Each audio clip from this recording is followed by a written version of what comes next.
ধৃত পুলিশ কর্তা live threat, জেলে থাকলে শান্তনুর লাইভ থ্রেট রয়েছে এবং আদালতে সওয়াল শান্তনু সিনহার আইনজীবীর। কেন এমনটা মনে হচ্ছে, কেন সওয়াল করলেন শান্তনু সিনহার আইনজীবী এমন, জানাবে অমিত রয়েছে আমার সঙ্গে। অমিত, শান্তনু সিনহা বিশ্বাস যাদের ইডি গ্রেপ্তার করেছে জমি কেলেঙ্কারি ও বেআইনি নির্মাণ মামলাতে, সেই মামলাতেই ইডি হেফাজত শেষে আজকে আমাদের আদালতে পেশ করা হয়েছিল এবং জুডিশিয়াল কাস্টাডি প্রেয়ার করা ইডি তরফে। সেই সময়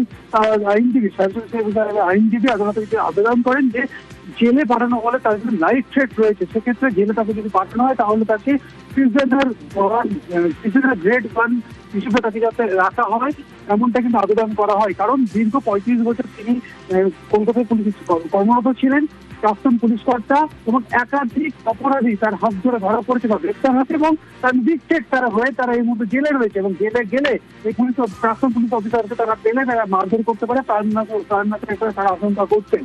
যদিও 1 জুন পর্যন্ত জুডিশিয়াল কাস্টাডি অর্ডার দিয়েছে আজকে বেঞ্চাল কোর্ট, এবং গ্রেড 1 যে আবেদন করা হয়েছিল সেটি কিন্তু আগামী সোমবার ইডি স্পেশাল করে তার শুনানি হবে, এমনটা কিন্তু আদালত সূত্রে খবর। বেশ, ধৃত পুলিশ কর্তার লাইভ থ্রেট, জেলে থাকলে শান্তনুর লাইভ থ্রেট রয়েছে, শান্তনুর হাতে ধৃতরা একই জেলে রয়েছে এবং আদালতে সওয়াল শান্তনু সিনহার আইনজীবী। শান্তনু সোনার জেল হেফাজত চেয়ে আবেদন ইডির।